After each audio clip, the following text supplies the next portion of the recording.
Video में हम लोग सॉल्व करेंगे एनसीईआरटी के एक्सरसाइज 5.5 का क्वेश्चन नंबर 5। एक्सरसाइज 5.5 के 1 से लगाए 11 तक के क्वेश्चनों में डिफरेंशिएट द फंक्शन, मतलब फंक्शन का डिफरेंशिएशन करना है। ये जो एक्सरसाइज है वो इसलिए बनी है कि बच्चे ये समझ जाएं कि कब डिफरेंशिएशन लॉग लेकर किया जाता है। एक्चुअल में लॉग लेना कंपलसरी होता है, बिना लॉग लिए डिफरेंशिएशन हो ही नहीं पाएगा। अगर कोई ऐसा फंक्शन है जिसके बेस और एक्सपोनेंट दोनों में एक्स है, दोनों में वेरिएबल है, तो लॉग लेना कंपलसरी है। यहां पर कहीं ऐसा नहीं दिख रहा है तो ये बेस और exponent, base exponent, base exponent, लेकिन एक्सपोनेंट में वेरिएबल नहीं दिख रहा है, यानी यहां लॉग लेना कंपलसरी नहीं है। लेकिन एक दूसरा केस भी है, जब एक्स वाली कई चीजों का मल्टीप्लाई हो या मल्टीप्लाई डिवाइड हो तो लॉग लेना कंपलसरी तो नहीं होता, लेकिन लॉग लेने पर इजी हो जाता है डिफरेंशिएशन। तो यहां पर अगर हम अपने फंक्शन को सपोज करते हैं y, तो चूंकि x वाली तीन तीन चीजों का मल्टीप्लाई है तो हम इस क्वेश्चन को लॉग लेके लगाएं, ज्यादा इजी हो जाएगा डिफरेंशिएशन करना। तो taking log on both side, log लेने का तरीका होता है एक लॉग लेफ्ट साइड में और एक लॉग राइट साइड में। ये राइट साइड में जितनी चीजें हैं उन सब के साथ अलग अलग लॉग नहीं लेना है,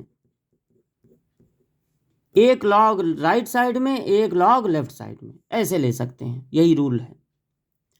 यहां पर लॉग की एक प्रॉपर्टी का हम लोग यूज करेंगे कि अगर लॉग के साथ दो या दो से अधिक चीजें मल्टीप्लाई के रूप में हों तो दोनों के साथ लॉग लेते हैं, बीच में प्लस।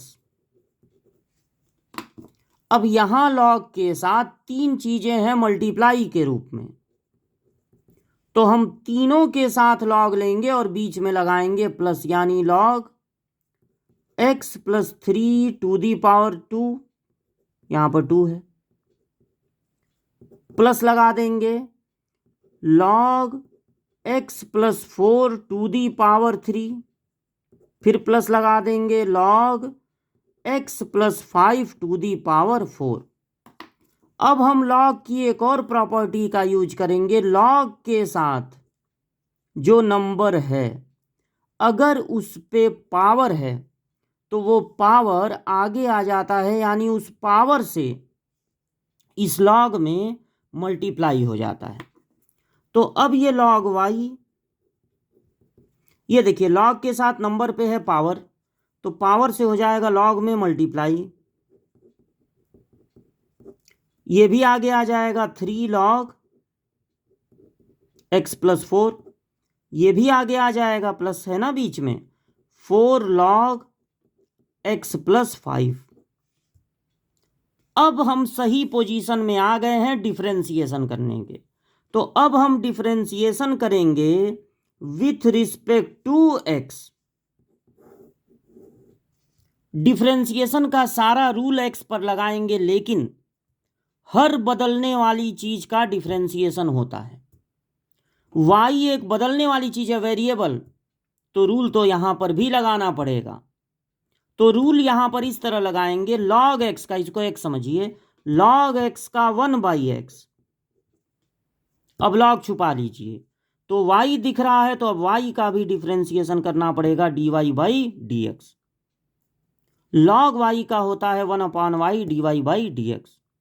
ये 2 x वाली किसी चीज के साथ मल्टीप्लाई के रूप में है तो जैसे है वैसे ही नोट हो जाएगा। अगर इसके साथ मल्टीप्लाई में या डिवाइड में कोई x वाली चीज ना रहे तो ये कांस्टेंट टर्म कहलाएगा और उसका डिफरेंशिएशन 0 हो जाएगा।